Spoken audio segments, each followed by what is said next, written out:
Que beleza! Que bom que você chegou até aqui. Eu sou o pastor Haroldo Ferreira e você está no Segunda de Graça Podcast e nós continuamos firme no propósito. Pode ser que não é toda segunda, que era o plano original, mas o propósito continua firme, que é levar a graça de Deus em nós, através de nós, apesar de nós e muito além de nós. Então eu te faço dois convites. O primeiro, fica até o final. O episódio de hoje está sensacional. Um cara aqui com experiência, um cara que manja. Você não vai se arrepender.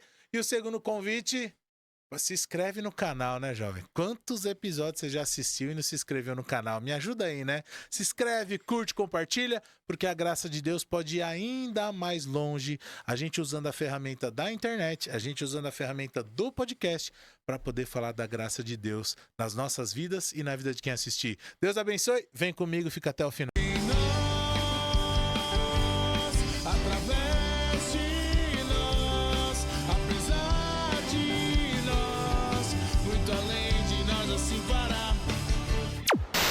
E no episódio de hoje eu tenho a grande alegria de receber um amigo que eu conheci há pouco tempo, mas a amizade foi se formando e está se formando. E para a glória de Deus a gente vai fazer muita coisa junto. Obrigado, Danilo! Tudo bem, pastor Haroldo? Seja bem-vindo, jovem! Muito obrigado, que prazer estar com você aqui no Segunda de Graça. Segunda de Graça. Deu certo, né, Danilo? Deu, graças a Deus. Depois de uma agenda complicada, graças a Deus deu tudo vezes... certo. Não, e com os outros convidados também, cara. A gente... É uma luta com a agenda, né? Sim. Pra gente conseguir encaixar, achar o dia, achar o horário. São Paulo é uma loucura. Verdade. Olha, eu sei que quando você assistir esse episódio, vai fazer alguns dias. Mas ontem foi a tal do dia da ventania em São Paulo. Quer dizer, foi no Sudeste, né? Não foi só em São Paulo. É no Sul-Sudeste, né? Sul-Sudeste, né? Sul-Sudeste. E o vento cantou e uma árvore caiu na marginal, travou a marginal. Cara, de Pirituba para Santo Amaro, que vai dar uns 40 minutos, às vezes 50, 3 horas e meia, jovem. 3 horas e meia. 3 horas e meia, eu e a esposa. Meus filhos saem 5h30 da escola, eu cheguei 7h30 para buscá-los. Meu Deus! Ligando na escola, falou, não liga no conselho tutelar não, é o trânsito, tô chegando, a previsão, nossa, cara, ontem foi loucura. Então São Paulo é difícil. Muito difícil. O Danilo ainda mora aqui pela Zona Sul, né? Sim, eu moro Agora na imagina região. quando vê os convidados lá da Zona Norte, Zona Leste. Nossa! Então é difícil achar o dia, mas aprove ao Senhor que no tempo dele, né? Deus, graças a Deus. Danilo tá aí, gente. O Danilo é... A gente vai falar quem ele é, o que ele faz daqui a pouco. Eu só quis externar aqui a minha alegria de te receber, Danilo. Amém. Graças a Deus deu certo. Eu sou muito grato pela oportunidade. Vai ser uma conversa muito especial. Podermos conhecer mais um ao outro, poder compartilhar com o público Sim. as nossas experiências. Estou muito feliz pelo convite. Glória a Deus. O Danilo, gente, hoje, ele... se apresenta aí, Danilo. Onde você tá hoje? Eu sou o Danilo, eu vou fazer 40 anos dia 25 de janeiro. 40 anos, Cidade de você é novo, São hein, Paulo, Danilão? 40 anos. Sou pastor há 10 anos. Hoje eu Glória sou a um Deus. dos pastores da Igreja Batista Central de Santa Amaro. Um convite para você. Rua Cerqueira César 248, aos domingos às 9h e às 18h30. Aí é pastor de igreja mesmo, né, Stephanie? Você tá vendo? Você vai pro cara, se apresenta aí e fala, vai lá na igreja, o culto é tal Vai dia. lá. Sensacional, Danilo. Vai lá em Santa Amaro, mas eu sou um dos pastores, Glória a cuido Deus. das novas gerações, cuido de outros ministérios. Sou formado pelo Seminário Batista Bíblica de São Paulo, que é o Instituto Batista Missionário. Sou pós-graduado em exposição bíblica. Também estou terminando a administração de empresas. Sou Benção, formado mano. em sociologia, docente do Hagai. Então temos aí uma jornada aí de trabalhos e desenvolvimento Ô, nesses Stephanie, eu não vou mais pedir pros caras se apresentar, não, que eu vou ficando com vergonha. Falo, nossa! anos. E eu só com aquele bacharel em teologia lá, olha só. Eu falando pras pessoas, não, porque eu fiz o curso de liderança avançada do Hagai e o cara é professor lá, velho. Que a gente não se cruzou lá, hein, Danilão? Por quê? No Não sei. Hagai, você tem, assim... eu trabalho mais nas jornadas nas igrejas. Porque, Legal. porque você tem um programa de liderança avançada, onde você faz o curso lá nas dependências do Hagai em Sim. Campinas, e você tem um projeto que é parecido com o liderança avançada nas igrejas, que nós chamamos de jornadas de estudo Hagai. Muito legal. Então, eu sou mais dedicado Às às igrejas. jornadas. Então, eu vou em igrejas de diversas tradições no estado de São Paulo, pude até ir para outros estados também. Poxa, que E legal, isso é um cara. privilégio, porque você transita em várias tradições, você consegue observar o que Deus tem feito no Brasil afora, né? Sim, isso é Por... muito bom, cara. Não, isso é maravilhoso. Como nós vamos falar sobre a graça, é um privilégio você ver o agir de Deus por meio de tantas igrejas, de tantas tradições. Sim, cara, isso é muito legal, porque às vezes, entendo o que eu vou dizer, né? A Sim, própria igreja, assim, ela vira uma bolha, né? Às vezes é verdade. muito comum, a pessoa só se fecha ali na igreja e não vê mais nada. E aí, às vezes, quando você fala de denominação, vira uma bolha dentro da bolha. Verdade. Então, eu acho muito legal essa ideia de você conseguir conhecer outras igrejas, outras tradições. Temos nossas diferenças e tá tudo bem, mas naquilo que nos une, né? A gente Exato. caminha na mesma direção. Isso é maravilhoso. Eu acho muito rico isso, essa experiência aí. Muito. E o privilégio de você ser um docente do Haggai é essa capacidade, é do Haggai ser um movimento para-eclesiástico que Certo. ajuda a igreja e transita em qualquer tradição cristã. Então, as matérias que a gente desenvolve contribui para qualquer, assim, para qualquer dominação, independente da sua visão de mundo ou da sua visão Boa. doutrinária. Então, são matérias que ajudam no desenvolvimento profissional, psicológico, emocional e principalmente espiritual. Show. Tem outros cursos do Haggai que eu quero fazer lá. O primeiro que eu vou fazer assim que der é o do discipulado, eu acho Sim, maravilhoso. E você maravilhoso. conheceu o Jairão lá no Haggai? Conheci. O pastor Jairo foi meu monitor em Que legal, 2016, quando eu cara. fiz o Liderança Avançada, ainda era no Nacional Inn, que é um dos grandes hotéis de Sim, Campinas. sim. Não era na sede própria. Não era, que eles Eu acho que ainda, minha turma lá foi a primeira, cara. Eu provavelmente, acho, o segundo, alguma coisa deve ter assim. sido lá para 2017, 18, a sua turma. Hum. Porque eu fui. Foi. Foi, Foi, é porque 17. 18 eu saí da igreja onde eu estava, do Bom Retiro, e eu fui lá com a igreja do Bom Retiro. Então acho que foi 17. Foi Tinha 17. caído uma árvore no telhado, tinha Sim, dado um eles BO tinham lá. terminado, inaugurado, teve uma ventania, destruiu tudo. Aí teve um congresso do Haggai, que aí o presidente pediu apoio, várias Uhum. igrejas. Então eles conseguiram aumentar o local Boa. e poder criar mesmo um espaço mesmo para desenvolvimento e treinamento. Aí você foi lá conhecer o Jairão de monitor. Eu conheci porque o pastor Jário foi meu Que monitor. E legal. aí, assim, o pastor Jário já era um monitor, ele já foi diretor de jornada, então ele já Uhum. tinha uma longa experiência. E aí a nossa turma adorou o pastor Jário, o Que jeito do da pastor hora, Jário, mano. Jeitão pastor dele, né? Jário paizão. E a galera amou ele, tanto que no final, eu acho que ele tinha esquecido, porque assim, você participou. No final tem a formatura. Sim. Aí você vai de terno, Uma roupa de gravata. gala ali e Exato. tal. E aí, acho que pelo que eu me lembro, o pastor Jairo esqueceu o sapato O social. sapato, ele me... Contou essa história pra você, né? Ele esqueceu. Aí a nossa turma tinha Foi. 40 pessoas. Aí nós falamos assim, poxa, a gente não pode deixar o pastor Jairo não participar, a gente precisa fazer uma vaquinha e comprar um sapato surpresa. Poxa, que legal. A velho. gente juntou lá um dinheiro e demos o Que sapato. legal. Aí ele sentou e começou a chorar, Lógico que chorou. emocionado, Seu entendeu? Jairão chorou. É. Aí ele ficou super emocionado. E aí, Que a partir legal, dali, cara. aí, olha como que as coisas são, né? Eu tava num quarto onde eu estava sozinho. Então, a estadia dos monitores era até quarta noite. Uhum. E eles precisavam ir embora. Como o meu quarto tava sozinho, o pessoal pediu assim, ô Danilo, você pode deixar que os monitores durmam com você? Aí eu falei, claro que pode. Caramba. Aí o Jair, a gente ficou no mesmo quarto, a Teve gente essa criou uma proximidade. amizade. Que legal, cara. Aí eu trouxe ele pra São Paulo, aí foi a primeira vez que eu vim na Central, foi em 2016 que ele me apresentou toda a Central, Olha que legal. o prédio. Aí começou a amizade e desde aí somos amigos há Que mais de 10 bênção. anos. E aí você conhece o pastor Marcelo Santos também? Conheço o Marcelo é Santos. bênção, né? Igreja Batista da Graça. Fui lá no ano passado dar uma jornada. Que Pra mim foi uma legal, das cara. turmas mais impactantes, que eu adorei dar aula na igreja dele. Tinha mais de 80 pessoas. Olha. E você pensa assim, uma turma engajada, onde acho que foi uma das melhores aulas que eu pude participar de engajamento e de desenvolvimento foi na IBG. Marcelão, queremos você aqui, jovem. Você já foi indicado aqui umas 2, 3 vezes. O Renan, que é o pastor de novas gerações dele, teve aqui. Uau, que legal. Muito legal. E vai vir. Vai dar tudo certo. Ele foi meu professor de história na teológica. Uau, que bênção. História, gente boa demais. E eu te fazer uma outra pergunta sobre o... Ah, o meu monitor foi o Alexandre. Um Alexandre. careca barbudo? Conheço. Alexandre, gente boa demais também. Foi um curso muito bom. Recomendo, gente. Recomendo esses cursos das igrejas, né?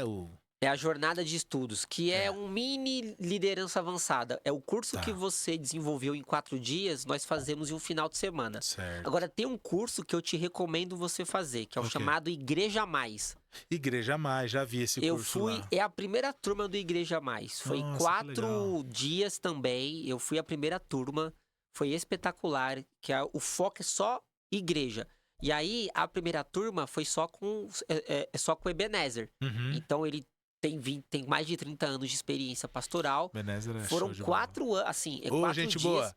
Ô, Ele gente fala assim, boa. né? Ô, gente boa. Então, 4 dias, assim, de uma imersão em um processo Sobre de igreja. eclesiologia. Então, assim, foi maravilhoso. E eu Boa. fui a primeira turma, foi muito legal. Glória a Deus. Então, o Danilo tem mais informações, ou o site do HL. Agora, o de liderança avançada, eu recomendo com força, gente. Muito Vale a legal. pena, vale a Muito pena. legal. Ele Todos os meses, a partir de março a novembro, você tem turmas. É um negócio, assim, muito bom, espetacular. muito bom.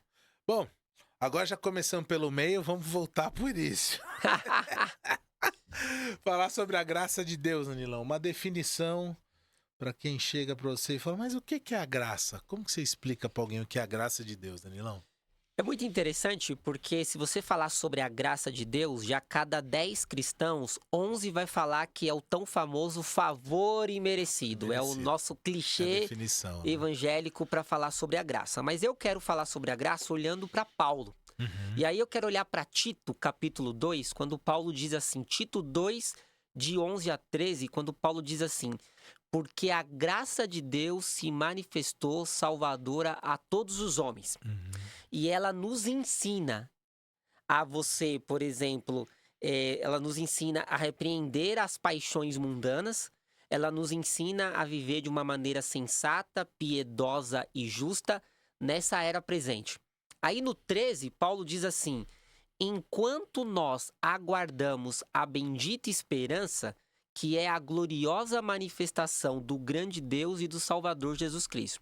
Então ou seja, a graça de Deus, dentro da teologia paulina, realmente na essência daquilo que o Novo Testamento nos ensina, está atrelado ao sacrifício de Jesus na cruz. Certo. Então, quando a gente olha a graça pela ótica paulina, principalmente petrina e joanina, eles vão olhar para o sacrifício de Jesus e vai reconhecer que nós somos agraciados por aquilo que Jesus fez, porque nós éramos inimigos de Deus. Logo, nós, inimigos de Deus, Jesus morreu por nós para que nós pudéssemos agora ter vida e vida em abundância. Então, a graça de Deus, é correto você falar que é um favor imerecido, Uhum. mas sem o entendimento do evangelho, qualquer um, sendo cristão ou não, pode olhar para a natureza e falar que realmente a graça é um favor imerecido. É olhar a chuva, o sol, olhar a natureza, olhar as montanhas e enxergar a graça como um favor imerecido. Mas só um cristão transformado pelo evangelho é capaz de olhar para a cruz e entender o que é a graça. Isso faz muito sentido. Gostei, foi muito legal, muito completa a sua resposta. Por quê? Se a gente lembrar sempre do clichê, que não é errado, Que não é errado, mas é longe disso. Normalmente é a primeira resposta, o que é a graça? É um favor imerecido. Sério. Então tá. Vamos dissecar mais isso aí. É um favor de quem? Perfeito. Em favor de quem? Perfeito. Por quê? São Entendeu? as 3 perguntas Aí de diagnóstico. Aí você fala, tá, é um favor de quem, por quê? Ah, imerecido. Mas por que você não merece? Então, a consciência da cruz, né? A consciência do quanto nós somos pecadores e que não conseguiria acessar um Deus santo por causa do nosso pecado, mostra por que foi um favor, de quem fez, o porquê e por que foi oferecido pra gente. Exato. Porque a pessoa pode achar que a maldade dela só tem a ver com a decisão dela de fazer o mal. Exato. Não só a questão do pecado que é herdado, né? Exatamente. Você pode achar que é só o maldoso. É aquela história assim, eu não roubo, eu não mato, eu não faço mal pra ninguém, então por que eu não mereço? Exato, exato. Né? Por quê? Porque para que eu possa chegar no clichê padrão, que não tá errado, que a graça é um favor imerecido, eu não preciso ser cristão. Basta eu olhar para a graça comum, que nós chamamos na teologia da revelação geral de Sim. Deus no cuidado com a humanidade, e achar que Deus é gracioso. Só que Paulo, Pedro, João quer demonstrar que o cristianismo, por meio de Jesus, nos transforma de dentro para fora, e essa transformação de dentro para fora nos faz entender o tamanho da graça, nos Tá. faz entender o sentido da graça. E por que que Deus teve que mandar o seu filho para morrer em nosso lugar? Exatamente. E a ideia de Paulo também, né, em Efésios, pela graça sois salvos mediante a fé. Eu tive pregando sobre fé algumas vezes e eu sempre passava pelo texto de Hebreus, Perfeito. né, que fala assim, ó, sem fé é impossível agradar a Deus. Por quê? Porque você precisa crer que ele existe e que ele é galardoador, né, nas versões mais antigas, né, o recompensador Exato. daquele que o busca. Perfeito. Então, assim, talvez nesse primeiro aspecto de fé, não, eu creio que Deus existe. Pô, mas daí tudo bem, até o diabo e os demônios creem e tremem. Sim, A questão é, e a outra parte, que ele é o recompensador? Porque o que ele nos oferece no chamado galardão é a partir dessa nova vida em Cristo. perfeito. Porque até você ser salvo pela graça mediante a fé, você tem a graça comum. Então tem gente que vai olhar para a natureza, a perfeição da natureza, e ao invés de olhar para o Criador, vai achar que a natureza é o Deus, né? Exato. Por isso tem pessoas Então que se eu olham tô em harmonia com a natureza, eu tô em harmonia com... Ô, peraí, jovem. Exato. É até por isso que as pessoas olham para o pôr do sol e vão bater palmas pro sol, porque vai olhar aquela expressão da glória de Deus na Sim. natureza como é a plenitude do que Deus é, só que não é. É Uhum. Herman Bavinck, que tem uma teologia chamada As Maravilhas de Deus, para mim um dos Certo. grandes teólogos. Uhum. E ele fala que a graça comum só é possível ser desenvolvida por meio da revelação especial, que é a palavra de Deus, que é por meio da palavra encarnada. Então, nós cristãos temos um privilégio muito grande de que Sim. nós somos capazes de olhar para o pôr do sol e reconhecer aquilo que Deus fez, mas por causa do sacrifício de Jesus na cruz. Sim. Então, a referência é o evangelho para a graça. Aí eu tenho maturidade para reconhecer que a graça é um favor imerecido. Por quê? Por meio do sacrifício de Jesus, eu vou entender que eu sou um inimigo de Deus, e porque eu sou um inimigo de Deus, Deus teve que enviar o seu filho para me autossubstituir na cruz. Logo, eu vou reconhecer, você falou de versões antigas, tem aquela versão que diz que a graça é o beneplácito da sua Beneplácito. vontade, Sim. que é um presente, é uma dádiva. Mas eu só consigo reconhecer que é uma dádiva quando eu reconheço que eu sou um pecador perdido. Exato. Perfeito. Senão, se eu não reconhecer o pecado, Não tem sentido. exato, não E tem sentido o plano todo, né? não tem sentido o plano todo. Por isso que é muito interessante a questão da expressão do favor é imerecido. Eu posso ser um cristão, olhar para a graça como um favor é imerecido e mesmo assim não ser transformado por essa graça. Sem dúvida. Porque ela tá no meu intelecto, não tá no meu coração. Sem dúvida. É, e outra também, né? É claro que a promessa da palavra de Deus é que o Espírito Santo vai nos conduzir a toda a verdade. Perfeito. Mas nosso coração é duro, né? Para algumas verdades, especialmente aquelas que nos incomodam. Então, é muito cômodo, não sei se vou usar essa palavra para entender o que eu vou dizer. É muito cômodo para um cristão enxergar a graça só como salvadora. Verdade. E aí uma galera cai na chamada hipergraça, né? Sim. Na graça maltrapilha aí para alguns, né? E que tipo assim, não, é só graça, de graça, por graça, vive do jeito que você quiser e tá tudo certo. Fala, não, jovem. A mesma graça que salva é a que transforma, Perfeito. é a que sustenta, como foi com Paulo. Cara, mas tô com um problemão aqui. Minha graça te basta, jovem. Então tem muitos momentos que a gente passa na vida que, mano, é só pela graça mesmo. Algumas que a gente achou que não ia aguentar. Crises, lutas, dificuldades, momentos da vida que a graça nos sustentou, às vezes em momento que nós já tinha até desistido. E ainda assim a graça nos segurou.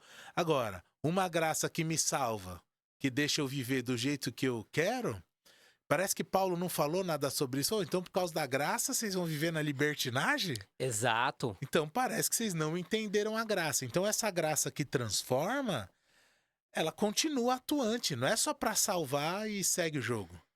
Agora a graça, ela continua nos sustentando, até na nossa luta interna da carne contra o espírito. Se não fosse o evangelho, se não fosse a cruz, se não fosse a graça, a gente não tinha nem como lutar, ia estar morto lá nos pecados ainda. E às vezes, você já deve ter aconselhado muito nesse sentido, e comigo já aconteceu. O pessoal fala, poxa, mas pastor, como eu posso ter certeza que eu sou salvo? Fala, você tem fé? Tenho. Você crê? Creio. Tá. Creio que o seu coração confessou com a sua boca? Sim. Tá. Agora uma pergunta mais aguda. Como que você se sente com relação ao pecado? Pastor, me sinto mal. Me sinto sujo. Me sinto... então. O que você acredita que na verdade pode te levar à perdição? Falar, acho que eu nem tô salvo porque eu peco? Essa consciência ferida aí, que é o Espírito Santo te mostrando, é a grande evidência que você é habitado pelo Espírito. Perfeito. Porque se você não tivesse, você ia viver no pecado, cara. Igual tem uns amigos seus. Não tem amigo que você quer trazer pra igreja? Sim. Que você fala assim, pô, cara, mas isso aí tá errado. O cara é errado nada, meu. Eu vou viver minha vida, só se vive uma vez, eu vou curtir minha juventude. Você fala pro cara que é pecado, o cara ri da sua cara? Por que você se sente mal com isso? Pô, porque... Pô, Jesus morreu na cruz e eu tô pecando? Falei, então, cara, essa é uma forte evidência Sim. de que o Espírito Santo habita você e tá falando contigo, te convencendo do pecado. Poxa, pastor, nunca tinha pensado assim, mas a gente não vai conseguir parar de pecar. Só que Jesus conquistou na cruz a salvação para nós. No passado, nos livrando da condenação, né?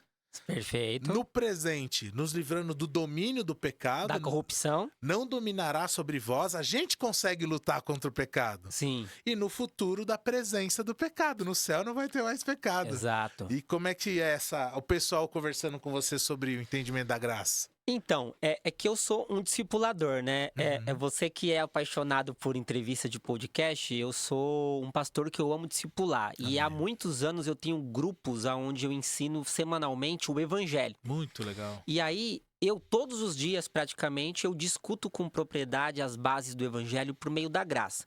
E uma das coisas que eu ensino, John Piper fala algo bem legal num livro chamado A Busca de Deus, que você pensa assim, todos nós, antes de Jesus, nós temos um coração de pedra. Uhum. O Espírito Santo que nos regenera, que abre os nossos olhos, faz o que ele chama que nós assim de um transplante cardíaco espiritual, aonde ele Boa. transplanta para um coração de carne.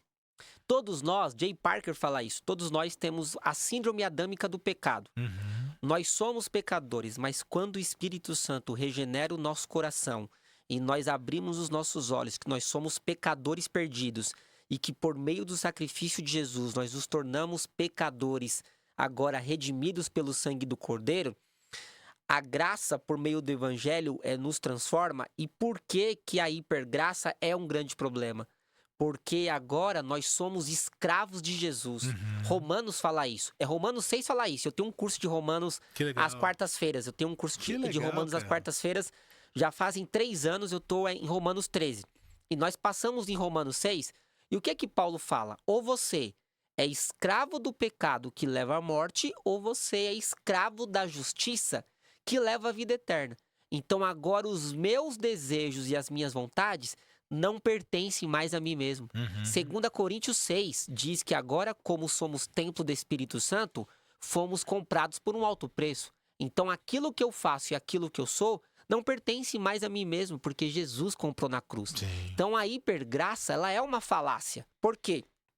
Porque amor e justiça caminham juntos, sempre. Então, o amor de Deus por meio do seu Filho exala em nós pelo sacrifício, mas nós somos chamados a obedecê-lo. É o que nós chamamos agora de uma santidade progressiva, porque assim, Romanos 8:1, nenhuma condenação há para os que estão em Cristo Jesus. É verdade.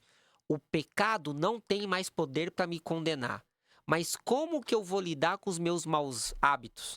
Como que eu vou lidar com os meus vícios? Então, a partir de agora, por meio do Evangelho, nós somos chamados a viver para a glória de Deus, num processo de santificação progressiva. Então, quando a gente fala do Evangelho, o Evangelho transforma as nossas vidas de dentro para fora, para que nós agora nos parecemos com Jesus Cristo, Sim. que é o autor e o consumador da fé. Exato. Então, e esse processo no meio corporativo de melhoria contínua, né? Sim, É essa santificação que vai ser até que ele venha. E eu falo, vem nos buscar ou a gente vá para ele, né? sim, Eu falo, gente, é uma luta. Tem um vídeo do John Piper que eu passo muito em discipulado, que ele sim, chama É Guerra. Acho que é um vídeo de 6 minutos. sim, E aí ele fala sobre a questão da guerra contra a carne. sim, Eu falo, gente, é atenção, é vigilância. Imagina quando você tá numa guerra, se um galho estrala perto de você, você já tá alerta. sim, Então, assim deve ser com os nossos desejos, com essa exato. velha natureza. E eu gosto muito do... Agora eu não vou lembrar se é o livro 5 Pontos dele lá, não vou lembrar exatamente. Mas uma frase dele que é conhecida é que fala assim, que Deus é mais satisfeito em nós à medida que nós... Ele é mais glorificado à medida que nós estamos mais satisfeitos nele. Perfeito, essa frase é Cara, poderosíssima. Cara, isso dá uma dimensão nova para momentos que algumas pessoas estão vivendo, né? De como deve ser vivida a nossa vida. É para a glória dele, satisfeito nele. E é nesse ponto que parece que a gente entende realmente o que importa, né? Verdade. Para quem não é crente é uma realidade, mas agora falando do cristão já. O cara que parece que acostumou já com a graça. Sim, Que o cara não entende que a santidade é progressiva, né? Gosto da sim, a expressão. santidade é progressiva. Não, agora nenhuma condenação há, Sim. então vou viver. Não, jovem. É aí que eu entro com o curso, porque qual que é a questão que eu mais ensino? Se nós queremos olhar a graça por essa ótica, nós não entendemos Não o entendeu a evangelho. graça, boa. Não entendeu. Por quê? O que o evangelho faz? Dentro do evangelho, nós temos o que nós chamamos do arrependimento que brota do evangelho. Uhum. E o arrependimento que brota do evangelho tem 6 ingredientes principais. Primeiro, a visão do pecado. Então, por meio do evangelho, nós temos capacidade de olhar no espelho e reconhecer que somos pecadores. Certo. A visão do pecado vai nos levar para o segundo estágio, que é a tristeza pelo pecado. Então, se eu sou escravo de Cristo, se eu sou um servo de Cristo, os meus pecados vai me deixar tristes, por quê? Porque eu não faço mais para mim, eu vivo para a glória de Deus. Aí entra o terceiro ingrediente, que é confessar os meus pecados. Certo. Então eu tenho uma visão do pecado, eu me entristeço pelo pecado e eu confesso os meus pecados. Depois que eu confesso os meus pecados, eu vou me envergonhar pelos meus pecados, porque o confessar a Deus me leva a reconhecer o quanto eu dependo dele. Uhum. E aí entra o quinto ingrediente, que é ter ódio pelo pecado. Nós precisamos odiar o pecado. Nós precisamos olhar para os nossos pecados e não aceitar passivamente os maus hábitos. Ok. Que entra o sexto ingrediente, o principal, que é o abandono pelo pecado. Porque, no fundo, porque nós somos pecadores redimidos pelo sangue do Cordeiro. Só que nós somos pecadores, então nós somos seres humanos que tende sempre a buscar o que é errado. Lutero fala que os nossos pecados precisam ser guardados em gavetas, você pegar a chave e trancar, mas ele fica ali louco para sair diariamente. Aí John Owen, que é um puritano, fala sobre a mortificação do pecado. Nós precisamos matar o pecado diariamente. Mortificar nossa carne, nosso Mortificar. Aí ele fala de algo fabuloso. Como que a gente mortifica os pecados diariamente? Ele fala que nós precisamos neutralizar o plano motivacional do pecado. Então, o que é você neutralizar o plano motivacional do pecado? Vamos imaginar que você tem problemas com diabetes. E você sabe que você não pode comer chocolate. Sim. Você não pode porque você sabe que a sua glicemia vai aumentar. Então, o que é neutralizar o plano motivacional do pecado? Você não vai comprar chocolate. Sim. Porque você sabe que aquilo pode te trazer um problema. Só um exemplo bobo, tá? Sim, Só pra sim. gente entender. Então, a gente precisa olhar o plano motivacional dele e mortificá-lo. Matá-lo diariamente para que a gente possa, por meio do Espírito Santo que habita em nós, viver para a glória de Deus. Sim, acho que passa por identificar os gatilhos, como a gente Perfeito. fala, né? Porque, por exemplo, tem pessoas que têm uma vida num ambiente. Fala, cara, se você tiver nesse ambiente, vai dar. Aliás, inclusive, você sabe que eu faço trabalho lá na Sim, na Cristolândia. Cristolândia, né? E tal. Então a galera fala que na fase. São 3 fases, né? O cara passa por uma triagem lá tal. Depois tem uma primeira fase, alguns meses lá, que é de desintoxicação, devocional todo dia, discipulado todo dia. Então tem todo um trabalho. E depois vem a fase 2, que é a ressocialização. E assim, e cada fase trazem as suas quedas, né? Não tem jeito, por alguns motivos. Infelizmente, alguns desistem do processo. E na fase 2, na tal da ressocialização, o problema é, primeiro, salário, porque naquele momento o cara tá voltando pro convívio da família, ou não, se a Sim, família não aceita, está em outro estado, enfim, tem todo um trabalho. Mas esse cara arruma um emprego. E aí, nesse emprego, quando o cara pega o primeiro salário, é quando o cara cai de novo. Depois de um processo de quase um ano ou mais de um ano, o cara cai porque o dinheiro deu um gatilho nele de diversão, de sair, de curtir. Então, esse nós tivemos um exemplo muito claro. O rapaz começou a trabalhar num bazar missionário com a gente e o gestor falou: olha, não dá dinheiro pra ele, que é pra ele não ter a tentação. perfeito. Tudo bem, dava dinheiro pra ele ir num dia voltar no outro, e num dia voltar no outro. Aí calhou um dia, eu não lembro se era um feriado prolongado ou o que que ia acontecer. O rapaz que cuidava do bazar não ia estar na outra semana, eu não lembro. Deu o dinheiro da condução pra ele, da semana Sim. seguinte. Pois bem, deu alta hora da noite, o gestor ligou. Pô, o fulano tá aí? Não, saiu daqui 5 horas. Falou, 5 horas? Pô, o cara não chegou, tal. Liga pra família, não tem notícia. 2 dias depois foi descobrir. O cara tava lá no meio da Cracolândia mesmo. Nossa. Tinha gastado dinheiro, já tinha dado celular usando crack, né? E tava devendo. Meu E os caras Deus. não queriam liberar ele e tal. Aí ligou pra esposa, a esposa falou, ó, pra mim chega, eu falei que era a última vez, que era a última chance. Em casa eu também não quero. Aí foi um pastor, pagou o valor que o cara devia pra poder tirar ele de lá. O Sim, cara completamente transtornado, assim. sim. É. Porque ele sente a culpa do pecado, porque ele sabe que errou. Não, mas ele só teve a consciência disso no outro dia. No Sim. dia que ele voltou, Ah. ele estava completamente tomado pela química. Sim, não tinha condições Não tinha psicológicas, emocionais nenhuma. nada. A espiritual, nada. O cara dormiu, tipo, um dia inteiro. Aí no outro dia, quando ele acordou, aí veio a culpa, o ressentimento. Sim, O arrependimento era todo um trabalho. Mas aí o cara que já tava, acho que era 1 ano e 2 meses, ele já estava saindo do processo. sim, O cara voltou lá para casa 2, né, do processo de novo. sim. Desintoxicação, tal, não sei o quê. Por que eu comecei a falar tudo isso? Ah, tá falando das fases onde tem os gatilhos, Os né? gatilhos. Aí tem gente que, por exemplo, a família aceita de volta. Certo. Só que aí esse cara volta para casa, ainda não tem um emprego. Aí fica lá com o pessoal da rua, do futebol, do bar, cai de novo. Sim. Então, por causa desses gatilhos, né? Como foi o termo que você usou? Armadilha? Não, é. Você fala de. O Do... que, o que que o cara tem que fugir para. Não foi a armadilha que você usou? Que o chocolate é pro diabético como se fosse situação de tentação. Isso Fugiu agora. é como um processo de tentação, porque assim, todos nós temos tendências Sim. pecaminosas, porque nós somos pecadores e redimidos. Eu acredito piamente que o evangelho é capaz de nos transformar de dentro para fora em qualquer vício, em qualquer Sim. problema. Eu creio que o poder de Cristo na vida de alguém é algo transformador. Só que nós precisamos de estratégias, de a Sim. gente neutralizar o plano motivacional dele. Neutralizar. Foi o termo que você Neutralizar. usou, neutralizar. Então, A motivação. se eu sei que algo vai me tentar, por que que eu vou testá-lo? Se eu sei que eu vou cair. Então eu Exato. preciso fugir. Por exemplo, Fugir da aparência do mal, tá eu lá, gosto né? muito, a melhor estratégia de alguém para lutar contra o pecado foi de José. Fugir. Correu, Foi, cara. ele correu. Uma vez eu vi um pastor falar, cara, com o diabo, a gente até luta se ele aparecer. Agora, de tentação, a gente foge. Exato.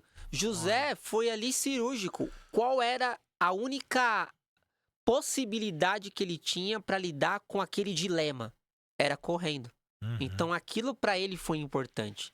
Só que eu também acredito, pastor, que realmente quando nós entendemos o evangelho na sua profundidade, nós somos capazes de enfrentar o pecado não pelas nossas próprias forças, mas porque o Espírito Santo habita em nós. Sim. Então, por isso que nós precisamos de disciplinas espirituais, nós precisamos de um processo discipulador, precisamos da igreja local, precisamos de várias engrenagens que nos ajudem a amadurecer. Boa. Por quê? Porque até Jesus voltar ou até nós morrermos, nós vamos ter que lidar com os nossos problemas. Eu falo para as pessoas assim, eu falo, pô, de repente você tá achando que não, pastor, tá tudo sob controle, tô de boa. Nunca está. Falei, vamos olhar para Romanos 7. Você tem o apóstolo Paulo, todo mundo sabe quem ele era, grandeza, mestre, teólogo, missionário, o cara escreveu metade do Novo Testamento. Aí ele escreve assim: miserável homem que sou, quem me livrará do corpo 1 dessa Timóteo morte? 1,15. Ele fala assim, porque o bem que eu quero fazer, né, eu não faço, e o Sim. mal eu faço. Eu falo, será, irmãos, que a gente tá melhor que Paulo? Paulo, que era Paulo, tava com essa luta. Sim. Você olha pra sua vida e fala, não, tá tudo bem? Como, irmãos, que a gente tá melhor que Paulo? Exato. Que não tem essa luta, que não Sim. tem carne e espírito militando. Isso acontece o tempo todo. Em 2 Coríntios, Jesus fala para ele que a sua graça bastava para ele Basta. lidar com o seu espinho da carne, que nós não sabemos qual é. Exatamente. Só que eu vejo que Paulo, assim, para mim, Paulo foi um dos 7 maiores homens da história da humanidade. Eu acho que Paulo Boa. tá nesse patamar. Boa. Paulo, o que faz de Paulo ser tão diferente na sua maturidade cristã é a capacidade que ele tinha de olhar para o evangelho. É dele olhar para a cruz. Por isso que ele fala em Filipenses 4,13. Posso todas as coisas em Cristo naquele que me fortalece. Por isso que ele vai falar em Filipenses 1,21. Sei viver com Cristo e o morrer é lucro. Então, para ele, o quê? Ele tinha essa maturidade que nasce no evangelho e a cruz, aquilo que Jesus fez na cruz, definia quem ele era. Então, ele conseguia enxergar os seus pecados e não conectava nem os seus fracassos, nem o seu sucesso à sua identidade. E ele caminhava. Exatamente. O livro do Tim Keller, Ego Transformado, é essa lição que Tim Keller fala, que existe o que ele chama da humildade que brota do evangelho. O que é a humildade que brota do evangelho? E ele usa 1 Coríntios 3, quando Paulo diz para os coríntios assim, é o seguinte, corintianos, é o seguinte, o que vocês pensam de mim, pouco me importa. O que eu penso de mim, pouco me importa. O que importa é o que Deus pensa por mim por meio do sacrifício de Jesus. O que ele quer dizer? Paulo era um homem tão bem resolvido espiritualmente que ele nunca ia para um tribunal. O que é um tribunal? Ele não permitia que as pessoas o julgassem por aquilo que ele é. Por quê? Porque ele sabia que já houve um tribunal há 2000 anos atrás. É o tribunal de Cristo que o julgava. Então, ele não permitia que os padrões da sua época definia quem Sim, ele era. não. A ponto dele falar, então, é pra ser bom? Eu sou judeu, eu sou da tribo, eu sou do Perfeito. Sinédrio. Sabe o que eu considero tudo isso? Nada. Não, é esterco, ele vai, né? Exato. Isso aí pra mim é esterco, cara, com relação ao conhecimento de Cristo. Exato. Tudo isso que é grandeza humana. E, cara, e Paulo, essa fala de Paulo, Senhor, eu vou ficar aqui por causa dessa rapaziada mesmo, porque o que eu queria mesmo era ir pro Senhor, o morrer é lucro. Exato. E você assistiu o filme O Paulo, Apóstolo de Cristo? Não, eu nunca assisti esse filme. Pô, cara, é legal. valeria a pena. Eu vou assistir. Eu Sim. gosto. Assim, como eu fui criado na igreja, Sim. eu não gostava dos filmes de crente, porque era muito ruim esse filme evangélico. Sim. Os caras montavam o filme só com texto bíblico, ficavam uns É. hiatos, não gostavam. Eu confesso, eu comecei a gostar de filme cristão com os filmes do Desafiando Gigantes. Sim, eu assisti. Isso Então, aí, porque ali começou a dar uma virada no cinema que a indústria cristão. eles começaram a investir de verdade, com grandes Exato. atores, Aí atrizes. os filmes ainda é meio badarosca, é meio chaves, assim, os efeitos. Sim. Mas os caras conseguiram pegar grandes histórias, grandes dramas e trazer. Então, Desafiando Gigantes, A Virada, Deus Está Morto, você já assistiu? Deus Não Está Morto. Eu assisti os 3, a trilogia. Muito bom. Cara, sou apaixonado por aqueles filmes. Ainda desses dois irmãos, teve o Quarto de Guerra, o Quarto Mais de Que Guerra. Vencedores, aquele dos homens lá, o Corajoso. Cara, Sim. os caras mudaram o negócio e tal. E esse Paulo, apóstolo de Cristo, é com o mesmo ator, o Jim Caviezel, que Certo. fez o Paixão de Cristo, Sei. do Mel Gibson lá. Sim. Ele é Lucas. Uau. Ele é Lucas nesse filme, tem o Paulo. Cara, recomendo. Legal. Tem algumas coisas que você pode filtrar bem, mas assim, eu gosto do quanto é lúdico. Você pegar aquilo que você sempre leu e agora você imagina a cena, como foi, o cara espancando Paulo e Paulo falando com o Romano. Um negócio meio The Chosen também. Agora o The Chosen Sim. quase pode dizer que revolucionou a forma da galera enxergar Jesus com Sim. os discípulos. E eu acho que, salvo alguns filtros, eu gosto bastante. Então eu recomendo também. Show. Então o Lucas tá lá registrando tudo, ele que visita Paulo na prisão. Sim. Cara, é muito legal. Muito legal você ver Paulo, essa compreensão. Ele, cara, vocês não estão entendendo. Não é revolução, é amor. Sim. Não é pegar em armas, é amor. Vocês não estão entendendo. Mesmo assim, ele exercia o seu direito de cidadão. Mas tudo isso ele falou, cara, considero como esterco pelo conhecimento de Cristo. Isso, cara, É por isso sensacional. que eu É para gosto nos inspirar mesmo. muito. Gálatas 6,14, Paulo assim, portanto, que eu jamais me glorie a não ser na cruz do nosso Senhor Jesus Cristo. Porque ele vai terminar dizendo que o mundo perdeu o interesse em mim e eu no mundo. Cara, Olha a maravilhoso. profundidade de um homem que diz que o mundo perdeu interesse nele. Por que que o mundo perdeu interesse nele? Porque agora ele é um servo de Cristo. E ele perdeu interesse no mundo. Então era um homem muito bem resolvido Muito espiritualmente. consciente, né? Muito maduro espiritualmente. Pô, e a gente falando pra juventude, pra novas gerações, né? Esse papo de não deixar as coisas interferir na identidade é Sim. poderosíssimo, cara. Muito. O evangelho tem esse poder. Tem, porque é uma guerra pra dizer pro jovem quem ele é e o que ele tem que fazer, né? Exato. Mexer na identidade. Quando você mexe na identidade, você muda uma vida. Perfeito. E aí, o que que o evangelho vai nos ensinar? Que nós podemos trazer a nossa identidade para a cruz e a cruz vai reordenar os meus afetos, as minhas emoções, Sim. o meu psicológico, o meu cognitivo. É como se tivesse um Waze espiritual. O evangelho vai recalcular a rota daquilo que eu sou. Porque agora eu vou olhar para Cristo e eu vou me sentir amado. Mesmo que eu ache que ninguém me ame. Mas por meio do sacrifício de Jesus, eu sei que alguém me ama porque ele morreu por mim. Sim. Então eu posso trazer todas as minhas esperanças, os meus anseios, as minhas tristezas para Cristo e eu sei que em Jesus eu tenho estabilidade para lidar com os meus dilemas. Uhum. Então nós somos uma sociedade que tem muita sede e esperança. E o evangelho está disposto a nos trazer Ele esperança. traz isso, né? Ele traz essa estabilidade. E por que que eu falo isso? Porque como eu desenvolvo esses cursos semanalmente, eu tenho um curso chamado Evangelho para a Vida. Muito E legal. eu tenho turmas de segundas e quartas-feiras com pessoas de vários lugares do Brasil, até fora do Brasil, estuda Que comigo. legal, sensacional. Né? E eu trabalho essa base do evangelho com elas, e o quanto é gratificante você ver pessoas que saem de um ponto A e que depois de um ano estão num ponto de maturidade que só o evangelho faz. Eu sou apenas um instrumento. Eu sou apenas alguém que realmente vai trazer o evangelho para um caminho. E isso eu vejo na prática na vida das pessoas. Mas você sabe que é o trabalho que a gente faz como pastor, como professor, né? Sim. Como mestre. Tem algo que é maravilhoso, que às vezes eu falo assim, se você for ver, às vezes a gente está ensinando o jovem, e se você for falar do ensino, de vida, do tempo que a gente está junto, é muito injusto. Verdade. Porque ele passa todo dia 4, 5 horas na escola ou na universidade. Cara, de 8 a 10 horas entre trabalho e trânsito. Verdade. Ele tá lutando para ter uma vida devocional, que a gente não sabe exatamente como tá. E o cara passa na igreja aqui 1 hora, 2 por final de semana, né? Sim.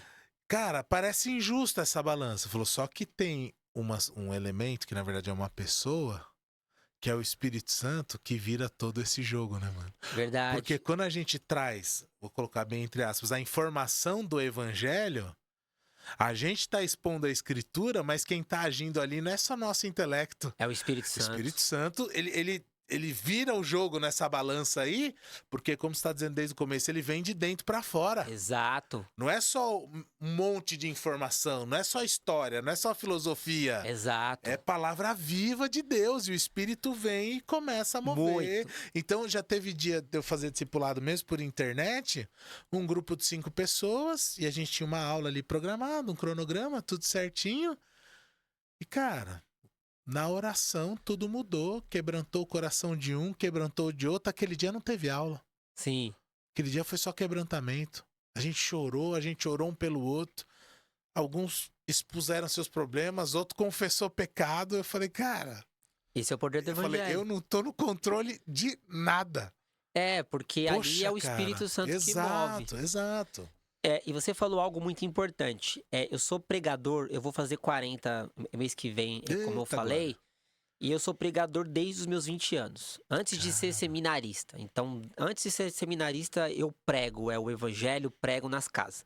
E eu sempre tive uma preocupação muito grande como pregador de ser usado pelo Espírito Santo toda vez que eu subo num púlpito.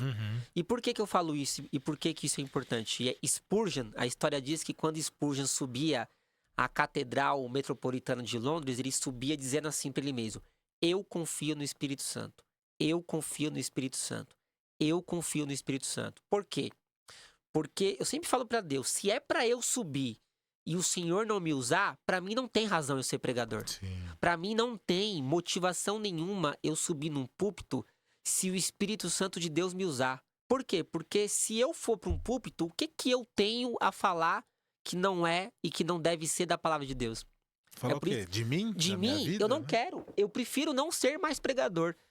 Quando eu vou pregar em evento de homens, eu sempre falo assim para homens: ó, o seguinte, vocês são melhores pais do que eu, vocês são melhores avós do que eu, vocês são melhores maridos do que eu. O que um jovem pastor tem a oferecer para vocês nesse evento? Se vocês são melhores do que eu em tudo. A única coisa que eu tenho para te oferecer é a palavra de Deus. Porque é só por causa dela que eu tô aqui. Se não é ela, para mim não tem razão de eu abrir minha boca. Até porque eu sou gago de nascença. Tá brincando? Eu sou gago. Desde os meus 8 anos eu sou gago. Eu sou gago. Então, para mim, subir num púlpito ou estar num podcast é um desafio. É o Espírito Santo de Deus que me usa, porque eu sou gago. Então, se a gente conversar, por exemplo, a gente tem conversado bastante.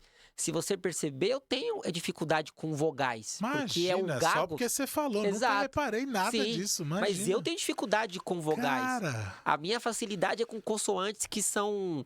a fonética é mais forte. Tá. Então, é aonde eu quero chegar com isso. Se não é para subir, para o Espírito Santo de Deus me usar, para mim não tem valor nenhum subir num púlpito. Sim. É legal você falar do Spurgeon aí, que eu lembro quando os caras questionavam ele do segredo das mensagens, ele falava do porão das orações lá, o pessoal orando. Essa história é linda, Cara. essa história é linda. E o pior é que é ele apresentando e os visitantes não o reconheceram que era ele que estava apresentando.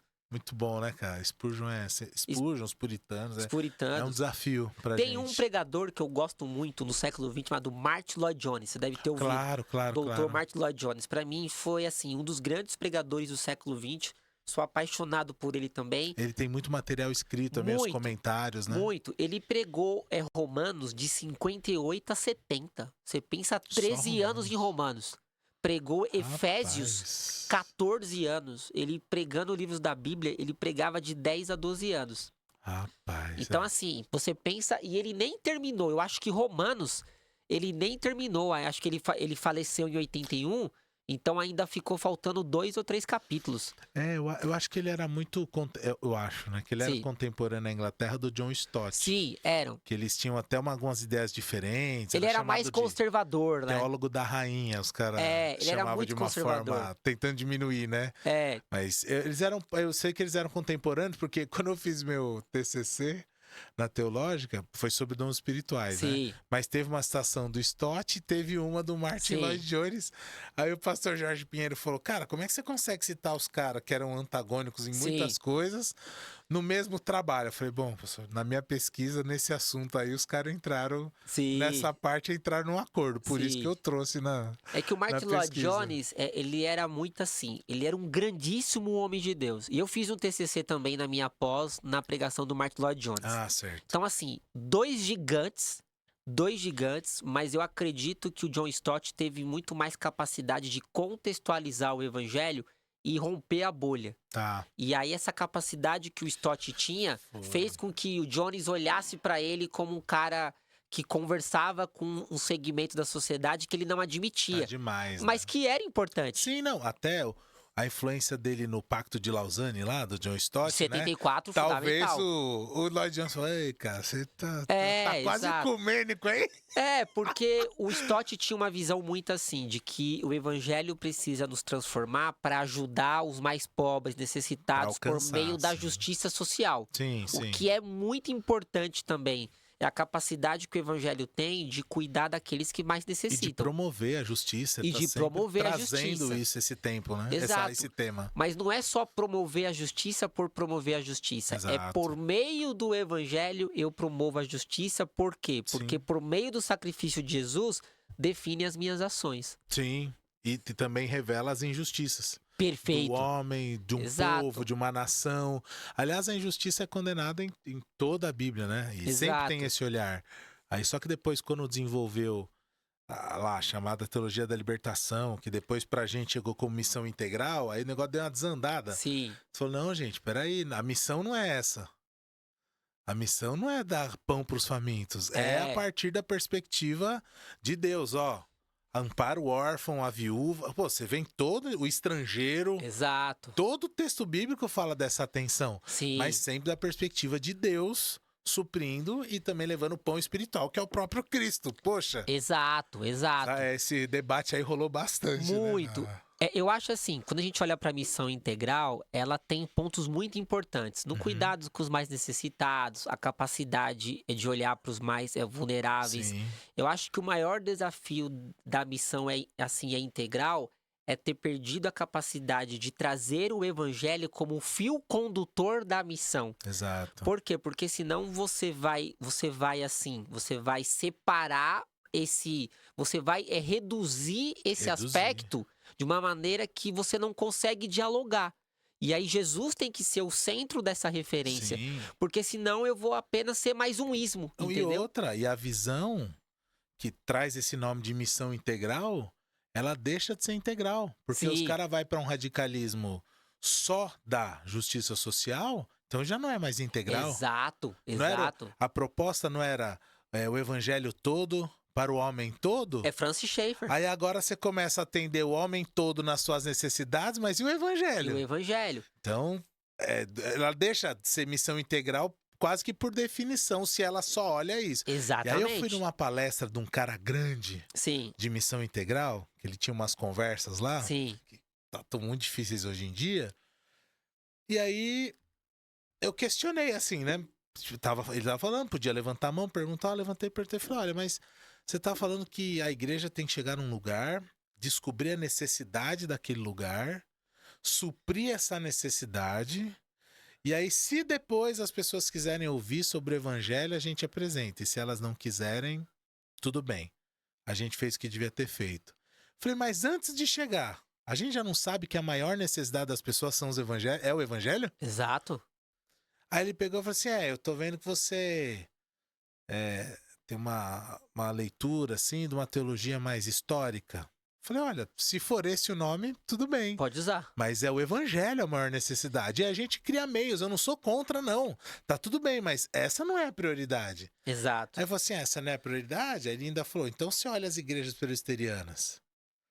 Estão com essa teologia sua mais histórica, mas estão fechando. Aí eu falei, não, mas agora peraí. Olha, ele já foi pro extremo. Eu peguei e falei, não, mas peraí, então estamos considerando o que de fato é evangelho pelo tamanho da igreja? Porque então quem tá certa são as neopentecostais, porque elas estão lotadas. Sim. E aí o ambiente lá falou, a gente não veio pra ouvir você, veio pra ouvir ele. Falei, calma, jovem, eu só tô fazendo uma pergunta. Ele apresentou, eu perguntei. Sim, acabou. Ele me respondeu jogando para outro lado o argumento, e agora eu joguei pro outro lado. Sim. Não, acho que é ouvir aí, tá? Deixa pra lá, tal, não sei o quê. Nossa. Não, foi. Sério? Foi tudo pastor e líder. Aí os caras tesouraram a argumentação, e eu fiz isso, primeiro, por dúvida, por pergunta, e porque eu tinha levado comigo o seminarista da igreja. Sim. Falei, cara, vamos lá, é uma conversa legal e tal, tem que ter alguns filtros, mas... Aí o cara falou, falei, não, vou ter que falar. Exato. Da necessidade no evangelho? Aí ele que mudou de assunto. Sim. Ele podia ter respondido isso. Não, sim, a necessidade é o evangelho, mas isso é uma estratégia. Se ele falasse isso, cara, ok, segue o jogo. Sim. Mas eles eram todos lá a teologia da missão integral. Quer dizer, teologia da missão integral é até um nome esquisito, porque não tem uma teologia, porque ela é ensaboada. Você aperta daqui, muda, você aperta dali, muda. Pra mim é uma teologia da libertação gospel, né? É. É mais ou menos isso. Eu acho que o maior desafio da missão é integral, assim, a proposta principal, vamos dizer assim, da missão é integral, quem deveria fazer era o Estado. Então, você pega na Constituição, é o Estado que tem que cuidar Suprir dos aquilo. vulneráveis, suprir. Só que nós somos um país com vários problemas na sua estrutura. Uhum. Então, um país como o nosso, o Estado não consegue suprir as necessidades dos mais vulneráveis. Aí vem a igreja. Sim. E se você for pegar historicamente, as missões presbiterianas, batistas, pentecostais e neopentecostais tiveram um papel muito grande na década de Sim. 60, 70 e 80, quando você tem a migração para os grandes centros urbanos brasileiros. Uhum. Então, missionários americanos se instalaram nas grandes periferias e tinham um papel fundamental na ajuda dos mais Sim. vulneráveis. E muitas igrejas, muitos bairros cresceram com o apoio evangélico. Tanto que, que o Estado reconhece que a igreja tem um papel muito importante na formação e no cuidado Uhum. dos mais vulneráveis. O problema da missão integral é que se você não tem o evangelho como referência da missão, você está fazendo aquilo que o papel não faz. E aí, quer dizer, você está fazendo aquilo que o Estado não faz. O Estado não faz. E aí você é apenas mais uma instituição aonde você está cumprindo um papel ali cívico, não como papel da igreja. Até porque a pergunta é, se hipoteticamente o Estado resolvesse tudo, qual que ia ser o papel da Exato. igreja, né? Vamos pensar num país de E primeiro agora? mundo, É. onde você tem outros problemas que não são problemas de desigualdade, de vulnerabilidade. Então, por isso que a missão integral nasceu na América Latina. Sim. Por nós sermos... o hemisfério sul tem problemas, né? Do mundo De desigualdade todo, social, etc e tal. Então, se o evangelho é a nossa referência, a missão integral faria e faz todo sentido. Porque o evangelho é a referência, porque eu vou cuidar dos mais vulneráveis, porque eu tenho entendimento daquilo que Jesus fez por nós. Porque Sim. Jesus cuidou. Todos nós... sempre a cruz, né, mano? Exato, sempre. Porque sem Jesus, todos nós estávamos vulneráveis. Todos nós estávamos precisando de ajuda. Então, o evangelho define a minha visão. E aí eu não vou esticar esse ponto que eu vou falar agora, mas eu acho que onde piora o problema é quando a teologia ela acaba encontrando mais amparo na política e movimentos políticos do que no evangelho. Aí... Exato. Por Aí isso azedou. que existem as polarizações. Sim. E eu, como sociólogo, qual é o desafio? O problema não é você ser A ou B. O problema não é você ser de direita ou esquerda. Sim. O grande segredo é que o evangelho molde a sua visão de mundo. Perfeitamente. E quando o evangelho molda a sua visão de mundo, nós somos capazes de enxergar para a esquerda e enxergar pontos importantes que a esquerda defende. Perfeito. Eu não preciso demonizar a Perfeito. esquerda. E eu não preciso demonizar a direita. Porque quem me define é o evangelho. Exato. Aí eu não preciso polarizar. Eu não preciso estar no centro, nos cantos. Eu estou no meio. Porque eu enxergo a polarização por meio da cruz. Então eu não preciso ser de direita ou de esquerda. Sim. Mas eu sou, por meio do evangelho, define quem eu Nossa, sou. cara, eu entendo plenamente isso, porque esse assunto me incomodou Sim, há algum tempo. Mas uma coisa que é muito legal, e no The Chosen, né, isso fica muito Sim. claro ali, que você pega o Simão Zelote, sim, nacionalista até o osso, que planejava atentado contra o Império Romano. sim. E aí você pega Mateus, que se vendeu, que os caras cuspiam no chão quando ele Era passava, funcionário pra público. trabalhar pro Império. Funcionário público ali, entendeu? Ele trabalhava E pro aí império. Jesus põe esses caras na mesma mesa e fala, ó, tem algo que tá acima disso aí. Que é o que você tá falando. Qualquer extremo, cara, vai estar ruim. Qualquer extremo, porque ele desconsidera o outro. Ele é extremo. Exato. E aí, há algum tempo, até eu tenho a ideia de trazer aqui pro podcast depois, debates sobre isso. Sabendo que você é Legal. sociólogo, eu achei muito Eu dou legal. aula de política. Eu sabia que eu dou aula de política em Nossa, escola bíblica dominical e eu gosto muito muito legal. de um sociólogo chamado David Koyzis. Coisas. Ele tem um livro em português chamado Ideologia Política. O que que ele ensina? Qual é o grande problema de qualquer ismo? Uhum. Pensa assim, Deus é o criador de todas as coisas. Só que o pecado distorceu a realidade, não destruiu. Quando eu pego, por exemplo, vamos pensar em qualquer ismo de direita.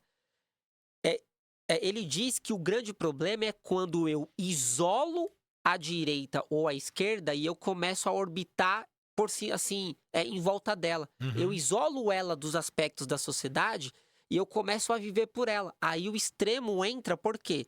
Porque como eu estou orbitando em volta dela, ela está fora de um aspecto maior que é o evangelho. Sim. Aí se torna uma ideologia. Sim. Por isso é que as pessoas vão brigar na internet, vão defender Na seu político de família. estimação. Terrível, Entendeu? terrível. E eu sempre ensino dando aula de política. Nós não precisamos ser de direita ou de esquerda ou sair do grupo lá por causa de política. Uhum. Porque quem me define é o evangelho. Então eu consigo olhar para a esquerda e E reconhecer ver coisas que precisam. coisas que são Um necessárias. país desigual igual o nosso. Precisa Poxa. cuidar dos mais necessitados. Uhum. Mas eu também enxergo na direita e vejo pontos que estão alinhados com o evangelho. Então, qualquer ismo tem pontos que alinham com o evangelho. Mas é por meio do evangelho que eu vou enxergar qualquer ideologia. Pra ser a base da cosmovisão. Aí você foge dessas ideologias, seja Aí ela eu qual não for. preciso brigar com ninguém. Eu tenho capacidade de diálogo, porque eu não vou me sentir ofendido com Sim. qualquer um dos lados. Porque o evangelho define quem eu sou. Exato, Então você sensacional. tá liberto de qualquer amarra. Sensacional. A gente vai conversar mais sobre isso, Danilo. Eu gosto, vamos. mas ainda sou um aprendiz nisso aí, Vamos. tipo... Eu tive a oportunidade de dar aula, teve um grande amigo meu, pastor, falou assim, pastor, eu preciso dar aula de... Foi em 2022, eu preciso dar aula de política para os meus membros da igreja. Você consegue desenvolver um material? Aí eu desenvolvia um material Que com legal. 4 aulas. Muito E bom. eu fui ensinando perspectivas da direita, da esquerda. Eu fui mostrando como o evangelho tem maturidade para enxergar os extremos e trazê-los para o centro. Essa é a ideia. Essa é a ideia. Essa é a ideia. Eu É falei, isso que cara, Jesus fez. a gente não pode ter ideologias que ultrapassem o evangelho. Exato. Porém, eles podem. A gente não. A gente não. A gente não pode, eu vou falar com tranquilidade, ter aquele discurso, não, porque o bandido bom é bandido morto. Não é. Mano, cristão não pode. Não pode. A gente tem que amar os inimigos, a gente tem que orar por quem persegue. Alguém de Jesus não pode ter essa frase que eu usei muitas vezes. Sim, E acho que o evangelho, o próprio Espírito Santo foi me conduzindo para outra mudança. sim. Do mesmo ponto, a gente não pode ir pro extremo do outro lado, onde a gente fala, não, morte ao opressor, porque Sim, todo mundo que você chamar de opressor merece isso. sim. Você acaba tendo que a galera tem chamado aí de ódio do bem, né? Você Sim. fala, não pode. Não existe ódio do bem. Então, aí eu falo, mano, pode existir no mundo, mas pro cristão, jamais. Exato. Ele tem que sair desses extremos aí e achar, pô, cara. Essa muito bom sua isso. frase que você usou, um bandido bom não é um bandido morto, não é mesmo? Um bandido bom é um bandido que é preso, paga na justiça aquilo que ele cumpriu, ele é restaurado pela sociedade e volta para a sociedade para voltar a E trabalhar. no nosso prisma cristão, que encontre Jesus nesse caminho e Exato. seja transformado, Um bandido bom é um bandido restaurado pelo Pois é. evangelho. Não, se o cara entendeu? é bandido, ele já não é bom por definição, Sim. né?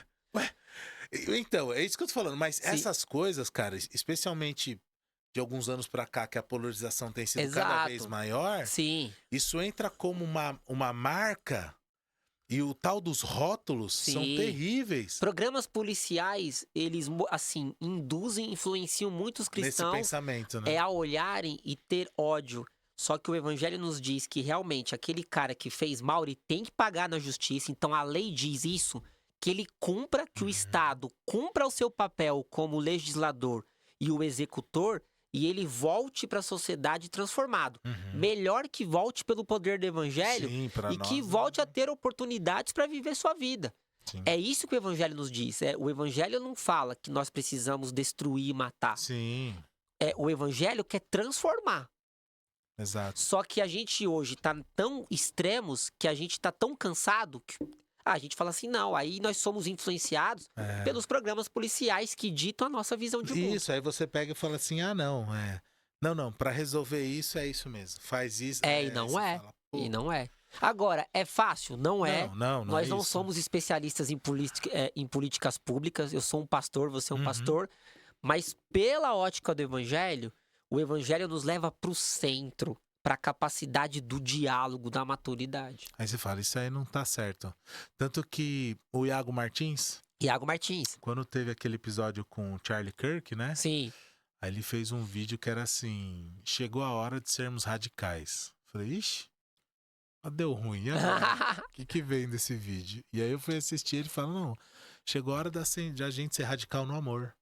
Chegou a hora da gente ser radical no evangelho, no que o evangelho realmente diz. Exato. Então a proposta dele, na verdade, ele falou, mano, é a revolução do príncipe da paz, não é? Exato. Então eu falei, poxa, é isso, cara. Se existe um radicalismo nosso, é na cruz de Cristo, cara. E Exato. não pode sair disso porque a nossa carne, ela adora esse tipo de coisa. Exato. Ela vai querer abraçar o que diz o programa policial, ou o que diz... Uma narrativa que defende a minha visão. Narrativa é terrível, É exato. uma narrativa. E aí você vai reforçando pra você ficar cada vez mais dentro da bolha. Exato. Uma das ideias que eu tô pro ano que vem é a gente sentar e começar a falar, pô, somos cristãos e somos seres políticos também. Exato. Quem vai Precisamos fazer? falar de Nós vai política. sair na mão na igreja? Porque um Exato. pensa de um jeito, outro pensa do outro? Exato. Então, cara, a gente vai falar conta comigo, mais sobre conta. isso. Vamos voltar. Saber que você é sociólogo, eu não sabia? Sim, eu sou sociólogo. Me E eu abriu amo os olhos pra filosofia isso. política.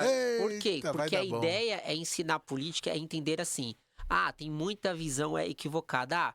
Futebol, política e religião não se discute. Não é verdade. Se discute com maturidade por meio do evangelho. Exato. Então é possível nós falarmos de política, pensarmos diferentes política e sentarmos juntos e estarmos aqui trocando ideia. E é possível falar de futebol também? Total. Alguns têm que entender que não tem mundial, é uma situação complicada. Isso aí faz parte, né? nunca terá, isso aí faz parte. Não tem jeito, né? Não tem jeito. São fatos. São fatos concretos, isso aí não é uma narrativa, isso é a verdade. Isso é a verdade, não tem. E, mano, voltando pra graça de Deus, se bem que tudo que a gente tá falando tá sempre dentro da graça. Sim. Mas como que a graça te alcançou, Danilão? Como foi a sua conversão, seu encontro, era amigo, parente, foi na rua, como que foi?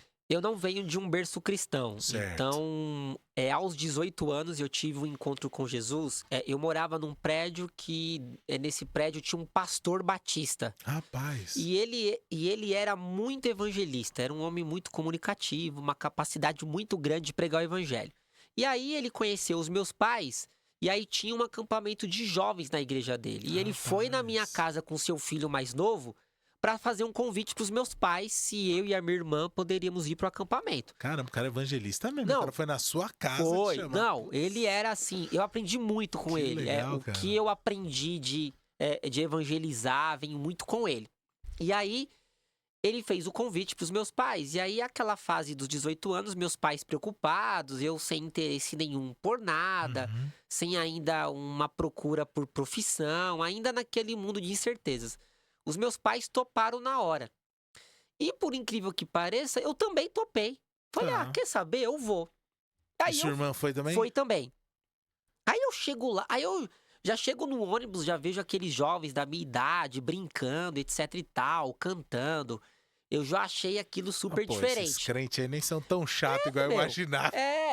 Aí eu chego no acampamento, vejo os moleques jogando bola, brincando, dando risada. Aquilo me encantou de uma maneira assim. Você não tinha nenhuma experiência com igreja, nada? Eu já tive experiências com igrejas, mas não com igrejas batistas, não com acampamento. Então eu não sabia como era um acampamento cristão. Quando eu chego no acampamento, vejo toda aquela atmosfera, a sensação que eu tenho que Deus preparou aquele momento para que eu pudesse ter um encontro com ele. Sim, já dá uma desarmada, né? Não, também. total. E os jovens me tratando bem. Que legal, cara. Foi algo maravilhoso. E aí é muito interessante que o pastor, um evangelista nato, convida alguns jovens para falar de Jesus. Porque ele já estava querendo já me cercar e dar o plano da salvação. Mas eu senti que o Espírito Santo estava falando ao meu coração e eu já estava muito suscetível. Aí no acampamento eu tomo uma decisão por Jesus. E aquele Cara, acampamento foi muito marcante pra mim, porque eu fui a revelação do acampamento. Aí eu saí com os moleques sendo meus melhores amigos. poxa, Parecia que eu conhecia cara, todo mundo há uns 10 que anos. E eu legal, conheci mano. todo mundo ali naqueles 4 dias de acampamento. Aí eu saio do acampamento, não volto pra casa, vou pra igreja. Porque o pastor quer nos apresentar, quer que eu levante a mão, Uhum, confesse, processo sim. batista, né? E aí, a partir dali, eu me converti, Que tô hoje legal, até hoje, Danilo. 22 anos vai fazer. Então o acampamento tem essa marca aí pra você, né? Que foi no Sim, tanto que acampamento. depois que eu fui do primeiro acampamento, até eu casar, eu ia em 3, 4 acampamentos por ano, Por porque ano. eu me apaixonei por acampamento, né? Porque aquela atmosfera foi muito importante pra mim. Então, assim, foi Cara, muito marcante. eu, ao contrário, fui criado na igreja, então, tipo, rato de acampamento, né? Sim, Então eu chegava na minha igreja e falei, galera, vamos lá, vai ter acampamento? Não. Ô fulano, vai ter acampamento da sua igreja? Ô fulano, vai ter sim. acampamento aí da sua associação? Mano, e me enfiava em 4, 5 E acampamentos, ir embora. viagem missionária, tava em tudo. E eu vejo com muita gratidão, sabe? Deus permitindo ter essa vivência aí. E no seu caso, a gente falou aí da conversão, né? Da graça. E como foi o lance do chamado para o ministério? Qual foi seu entendimento ou uma experiência? Não sei como foi. Aí eu me converto em 2004, começo a me envolver com a igreja, começo a me dedicar, o primeiro amor Uhum. ali, uma experiência única. Aí, em 2005, aos 19 anos, um missionário que até hoje está em Feira de Santana, ele prega o evangelho e faz um desafio para jovens, né? Você que quer Olha, ser um pastor, um missionário. E eu lembro que naquele dia meu coração começou a arder de uma maneira muito profunda. rapaz, glória a E Deus. ali foi a minha convicção de que Deus me chamou para o ministério. Aí eu cheguei em casa, mãe, quero ser pastor. Tá louco? Você vai ser Como pastor? assim? Porque eles não são cristãos, né? Como assim? Você vai Nossa, estudar, etc e tal. E aí ela não me deixou fazer seminário. Aí eu naquele fui momento. estudar, fui aí buscar outras questões, mas a chama do ministério é ali. Tá. Aí eu fui estudar de um lado e paralelamente E fui aí foi o trabalhando do outro. sociologia? Não. Não, aí eu fui fazer, aí eu fui a estudar na área de tecnologia da informação. Nossa, cara, Aí eu olha aí. trabalhei por um período em tecnologia da informação, mas aí eu tinha um irmão na minha igreja que era bancário, gerente de uma agência bancária. E Certo, era o tempo que eu tava namorando com a minha esposa. E aí ele me certo. convidou assim, Danilo, você não quer fazer um teste pra você entrar no banco? Eu falei, opa, com Como não, né? certeza, virar bancário? Como não? Na hora. Aí eu fiz a prova, passei na prova e trabalhei muitos anos no Olha, banco. mas foi uma mudança aí, né? Mudança. Ah, esqueci de perguntar, e sua irmã? Como E foi? a minha irmã se converteu. Até hoje ela tá bem. Ela tá bem. Certo. Ela tá bem Nesse também. acampamento também? Nesse acampamento também. Cara, que legal, que Até hoje estratégia boa. também. Não, foi assim. É Sensacional. maravilhoso. E aí, a questão ministerial, eu tive essa convicção aos 19 anos. Eu respeitei minha mãe e meu pai, Sim, fui estudar, fui buscar minha carreira na área financeira. Depois que eu entrei no banco, eu fui desenvolver uma carreira toda na na área área financeira, financeira. mas eu fui estudar. Aí eu fui pro seminário, fui me dedicar, fui me aprimorando e fui alimentando o sonho do ministério em Certo, paralelo à minha carreira. Por certo. quê? Porque por meio do meu trabalho, eu aos 21 anos já tinha meu primeiro apartamento, Olha aí, tá vendo? noivo, já conquistei minha primeira casa. Glória a Então Deus, eu mano. fui desenvolvendo a minha vida de um lado e buscando o meu sonho do chamado do Uhum. outro. Então as coisas foram caminhando nesse modo, Paralelamente aí, né? paralelamente, entendeu? Mas assim, a chama do ministério sempre como Mas prioridade. acendeu naquele dia com o missionário. Naquele dia. Cara, Foi algo que eu nunca mais senti. Foi algo assim, mesmo que Deus falou, tô te chamando para essa missão então, cara, específica. você sabe que às vezes, como é a nossa vida, a gente tem umas experiências ruins com acampamento, com Sim, várias coisas na nossa vida. Mas, mano, tem coisa que não devia mudar, cara. sim, O acampamento como estratégia de evangelismo, de comunhão. exato. Eu sei que tem pastor que faz mais apelo ou menos apelo, mas esses cultos, Sim, aonde mexe com a vocação das pessoas, falar. sim. Pô, uma vez eu levei um amigo meu que nem era crente na igreja que eu era, e ele ficou impactado com o Coral Cristolândia. Porque ele tinha um irmão com problema. Então, Uau. cara, o cara foi ajoelhado lá na frente e tal. Aí levei ele no outro culto, que era um congresso, cara. E aí chegou um pastor lá, mano, falando de missão nos Balcãs, Sim. no leste europeu. Eu falei, Nossa. putz, olha o crente, né? Sim. Eu não acredito, mano, que eu trouxe o cara aqui no Pra dia falar que de uma tá missão lá nos falando missão Balcãs. no leste europeu, mano. Nossa, que desinteressante. Aí tamo lá assistindo e tal, e eu não vi a hora de acabar. Aí ele falou pra mim assim, cara, tô sentindo um negócio estranho. Uau! Falei, como assim? Não sei, cara, esse cara tá falando dos Balcãs. Meu, tá dando um negócio no meu coração.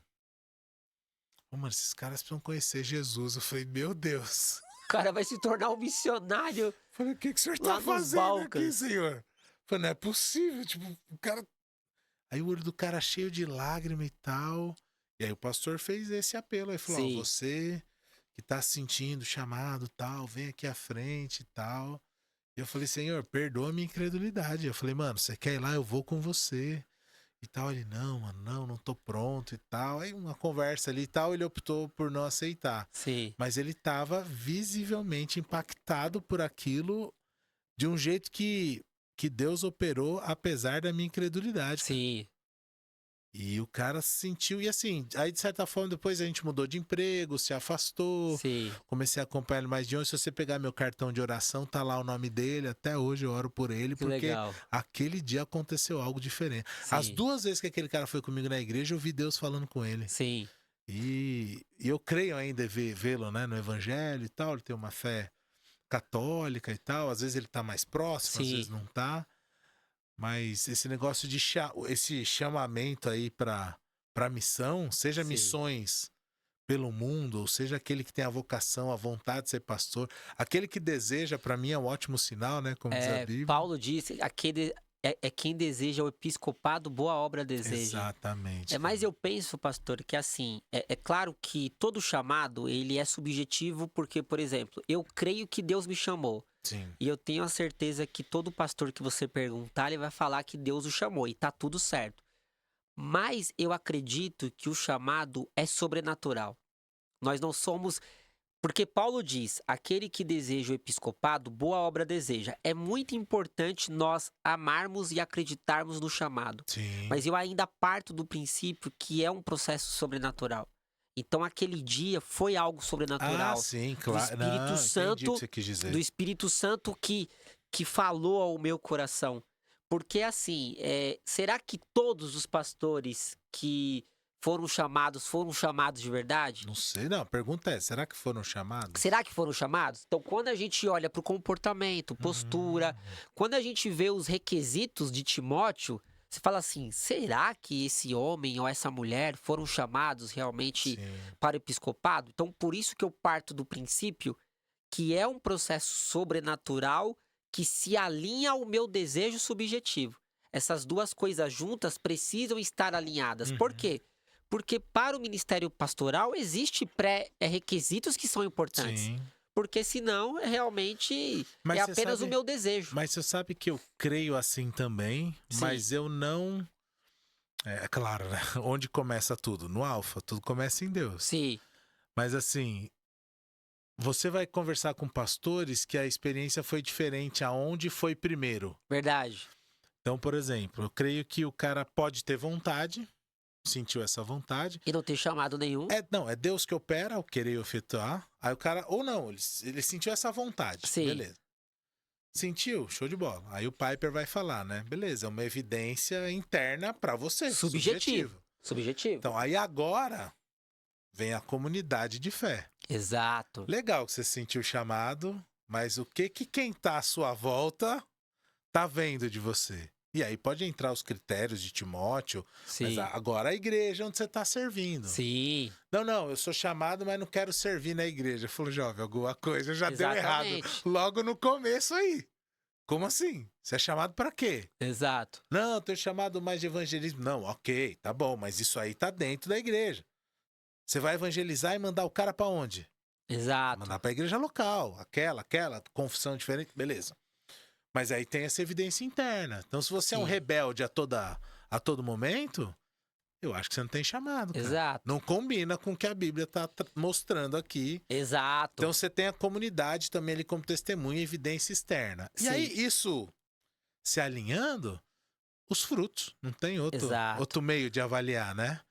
Então, aí eu acho que, não sei se isso é polêmico ou não, mas eu vou falar. Ah, No nosso meio batista, você tem lá, se pode chamar de cargo, função de pastor, mas um cara que muitas vezes não tem o chamado de pastor. verdade. Ele é um evangelista, mas no meio batista ele é um pastor. Sim, Ele é um mestre, mas na igreja ele tem o cargo, a função de pastor, sei lá como vai chamar. sim. Mas, tipo assim, mesmo que ele tenha vocações diferentes, o nome é colocado de pastor. Sendo que pastor é um dos dons que tem a sua própria especificidade, né? Exato. E eu ainda vejo que dentro do dom de pastor, não me tenha por herege, você ainda tem um pastor que é um pastor de rebanho, um cara que Sim. consegue conduzir, e o outro, mano, que é o pastor de ovelha. É o que tira o carrapato, é o que tose a lã, Sim. é o que... Cara, eu aprendi com um pastor que teve aqui semana passada, o pastor Jorgival, Conheço. que ele cuidou de ovelha mesmo na família. E aí ele disse que uma vez ele tomou uma baita bronca da mãe dele porque uma ovelha morreu. Por que que a ovelha morreu? Porque ele preferiu ficar com os amigos e aí ele mediu errado o tamanho da corda que tinha que deixar para a ovelha beber água. Certo. Tinha que ter amarrado ela. E a corda ficou um pouco mais curta e a ovelha chegou na água, mas não conseguia, não chegava onde ela precisava para beber. Então ela caiu lá, enforcou, agonizou, afogou e morreu. Nossa! Então ele perdeu uma ovelha do rebanho, segundo ele, porque ele preferiu ficar com os amigos. Sim, E às vezes no cuidado pastoral tem isso, cara. exato. Não é só falar com a ovelha, não é só pôr o cachorro pra guiar, igual a gente vê aqueles border collar, né? Aqueles cão pastores. Cão pastor. Então não, mano, é o cara que tá ali no cuidado da ovelha, ó, é até aqui, cuidado aqui, ó, aqui, tira a pulga, tira a lã, tira sei lá o que é. Então, dentro daquele que tem um chamado de pastor, esse dom, eu ainda vejo essa diferença. E Verdade. se a gente for olhar pras igrejas, a gente vê isso. Mano, esse cara é um excelente administrador, Sim, mas não visita ovelha. sim. Nossa, olha esse cara aqui, meu, esse aqui é um professor maravilhoso, mas não aguenta atender no gabinete as pessoas. Exato. Olha esse aqui, cara, ele é maravilhoso aqui, um evangelista, mas não é um discipulador. Então, acho que acaba rolando um pouco disso, né? E a vivência da igreja, e eu amo igreja local, eu penso que é pra isso também. Verdade. Pra conseguir ter esses filtros aí. E muito, eu não sei se você já viu, eu já vi. Quando eu comecei a faculdade de teologia, eram 50 alunos na sala, todos eram chamados. Sim. Se formaram 12. É natural, não tem jeito. Né? E isso é Vai ver que ótimo. o chamado não era. E eu fico feliz por isso, vai por afinando, uma né? questão, você vai afinando porque muitas pessoas, eles entram no seminário com uma expectativa. Depois, no meio, eles percebem que não é aquilo que eles querem. Uhum. Tem pastor que não gosta de teologia, e é uma coisa que me preocupa. Pastor que não lê, pastor que não gosta de teologia, que é a nossa mão de obra diária, as ferramentas, é algo muito complexo. Então, existe alguns requisitos que todo pastor precisa, que realmente é fundamental para o trabalho. Tem que estar apto para ensinar, né? Sempre. Todo pastor, para mim, são duas coisas muito importantes que todo pastor precisa ser: um bom pregador e um bom professor. Você não precisa ser Spurgeon, mas você precisa ter um bom preparo de pregação, você precisa ser um bom professor, porque isso é uma missão nossa. Isso faz parte do nosso escopo de trabalho. Não dá pra fugir. Então, o cara ele pode não ter o dom de mestre. Isso, ele não precisa ser. Mas ele tem que saber ensinar a Bíblia. Precisa. Senão ele tá lá pra quê? É a ferramenta dele. Se ele não tem capacidade nas escrituras, tem um grande problema. Ele precisa amar as escrituras, ele precisa ter amor por aquela palavra, porque é por meio dela que nós vivemos, movemos e nos existimos, como Atos 17:18 fala. E também, pelo rebanho, pelo aprisco, pela ovelha. Exato. Infelizmente, não tô falando mal de outros, não. Tô falando às vezes, próximo da gente, você vê que tem pastor que não tem amor pelas ovelhas. Nenhum. E por que eu acho que isso me pega mais? Porque eu acho que tem a ver com o meu chamado. Sim. O texto de João 21, que é o da restauração de Pedro. Sim. Quando ele fala assim: Pedro, tu me amas? Então apacenta minhas ovelhas, apacenta meus cordeiros, apacenta meu rebanho. Então, para mim, o lance de apacentar tem a ver mais com amar Jesus do que amar as ovelhas. Verdade. Sabe, eu tô falando, você me ama? Então, por amor a mim, cuida delas. Perfeito. Vai dar trabalho, vai ser difícil, tá tudo bem, mas é o meu rebanho. São as minhas ovelhas. Então, muitas vezes no ministério, a minha leitura foi essa. Então, acho que isso é um pouco particular, assim, né? Do meu chamado. Então, teve situações que eu falava, Senhor, eu não sei mais o que fazer. Não sei pra onde ir. O Senhor é o Senhor delas e parece que eles não querem o Senhor. Sim. E aí, então, tinha momentos que era por amor a Jesus que me pediu pra cuidar das ovelhas. Sim. Aí você cai também no, pô, ai de mim se eu não fizer aquilo que o Senhor me designou pra fazer. Exato. Fala, não, Senhor, vou fazer sim, preciso melhorar, preciso estudar mais, preciso cuidar mais, preciso amar mais, mas partindo do princípio que é o amor ao Senhor. E aí, eu tô lembrando que você tá falando desde o começo, né? Cara, é sempre entender o evangelho a partir do evangelho. Exato, sempre. Esse é o princípio norteador, entendeu? Então, é assim que o Senhor me amou e é isso que o Senhor tá me pedindo? Sim. Então, é nessa direção que eu vou. Exato. Esse é... Se todo pastor entender que o princípio que norteia os nossos ministérios é o evangelho, nós vamos ter a capacidade de nos entregar pelas nossas ovelhas. E o se entregar pelas nossas ovelhas não é que você vai agora ser o pastor assistencialista, né? Não, Aconteceu qualquer coisa, você é o cara que apaga o fogo, resolve todos os problemas. Não. Mas você entende a sua missão, você entende o seu papel, você entende a proposta, você entende aquilo que Deus quer de você. E isso ajuda muito no entendimento. Eu acho que o grande problema hoje da crise pastoral que a gente tem, na minha modesta opinião, é a incapacidade que muitos colegas têm de entender o seu chamado. Tá. E aí, aí é uma visão minha, tá? Eu acho que muitos pastores criam uma dicotomia entre o que eles são de verdade com o cargo de ser pastor. É a mesma coisa, assim, então ele não entende que ele é pastor e a sua missão é ser pastor. Então ele tem que se parecer com Jesus em todas as suas atitudes, em todo o seu comportamento. Por quê? Porque nós somos chamados a nos parecer com Jesus. Porque Jesus é o sumo pastor. Boa. Então aquilo que eu faço e aquilo que eu falo precisa estar alinhado. E aí eu preguei numa posse de um pastor e eu preguei em 2 Coríntios 6, que eu expliquei que todo pastor precisa ter conteúdo e caráter. Boa. Então as duas coisas têm que andar junto.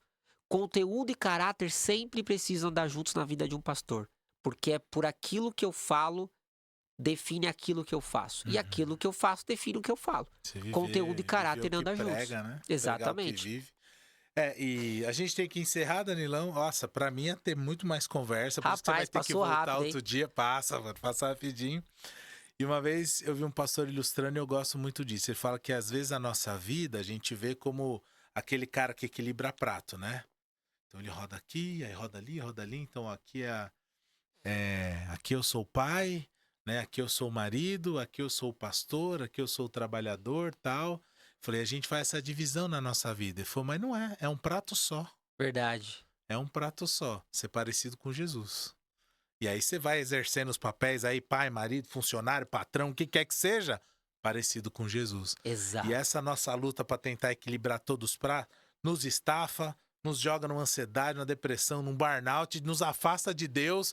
A gente começa a fazer as coisas para Deus, mas não se relacionar com Deus. Verdade. Porque a gente está tentando equilibrar 10 pratos e a luta, na verdade, era para equilibrar um.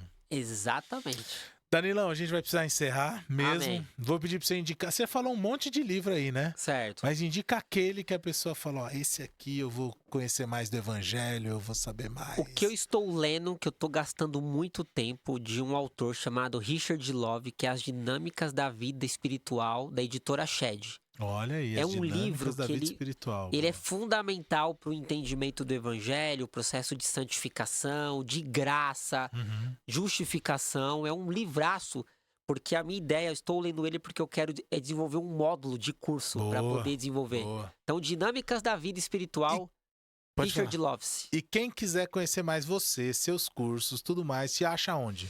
Eu vou deixar o link aí, mas... No Instagram. @DaniloFC11. Você pode ir lá me seguir. Eu coloco as mensagens que eu prego aos domingos na igreja. Danilo FC é Isso. UFC, é FC Futebol Clube, é sobrenome. É Freire Coelho.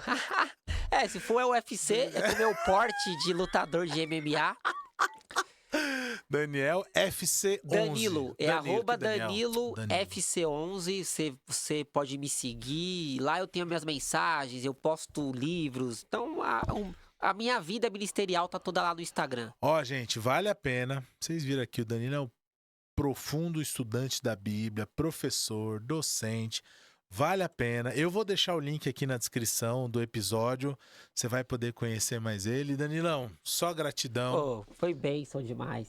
Bênção. A gente vai ter que marcar outras vezes. Você viu como o tempo aqui Vamos.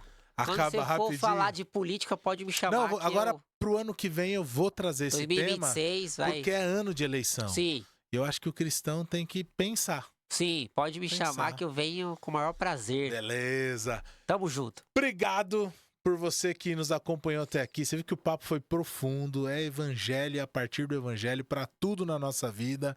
Então eu te agradeço por ter ficado aqui até o final. Não esquece do rolê da internet? Por favor, se inscreve, compartilha, leva esse conhecimento mais longe, leva a graça de Deus mais longe. Danilo vai voltar o dia que a gente combinar aqui. Eu vou dar um spoiler aqui que eu acho que eu nem podia, mas Danilo tem planos aí para podcast e tal. Acho que logo menos vocês vão ver novidades aí. Se Deus quiser. Deus abençoe, valeu, gente. Segunda às 20 horas, segunda de graça, estaremos de volta. Valeu!